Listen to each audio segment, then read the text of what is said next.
Restaurant Unstoppable. What the most successful restaurateurs know that you don't. What were some of the big, I mean, 2.5 years, and you must have picked up some lessons on business. I mean, I know you're evolving as a chef at this time. Yeah. But did you learn about operations or things to do that you wouldn't have done if you didn't get this experience? Right. A little bit. I think as a line cook, you don't really get that next financial step unless you become a sous chef. Okay. And even then, some people don't really open up their books and say, hey, look at the invoice, look at the price here, look at all these things. So there was a little bit of talk because, you know, fine dining, there is some kind of mentality of like only the best ingredients. We don't care about the cost because we're charging so much money. So those numbers kind of fall into place. Yeah. But they still had to be very mindful about not ordering or spoilage. But it was still, they still had that cushion because they were charging so much money. Got you. So when did you really start to learn about the business of restaurants? When did that come into your life? So 2009, 2008 was the recession. Okay. Yep. And I was looking for the next step, and I'm like, you know, I'm getting, you know, I had my whole guideline, like I wanted to be a sous chef by this age and do all these things.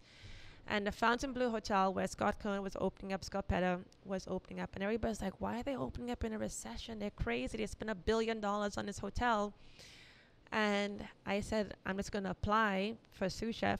I didn't have any management experience, but, you know, I kind of knew something. And when I applied, I did a tasting, and I didn't really have the financial side of it, but I saw it as, okay, I'm working in this mega million hotel. So there must be some kind of system in place, which was actually really helpful because for me coming in, they knew they had all the systems in place. They had software that controlled the payroll. So if I knew that the cook was going into overtime, it would show red and say, hey, Jimmy's going to go into overtime. And then you're like, so it kind of kept you in line. And you're also working with accounting and also the financial people that were doing all the stuff, because they would say, hey, your food cost is a little bit high. And I'm like, well, I don't know why. And they would basically print out the P&L and say, well, it's because you spent, you know, $10,000 on, I don't know, truffles, whatever it was. So whatever it is.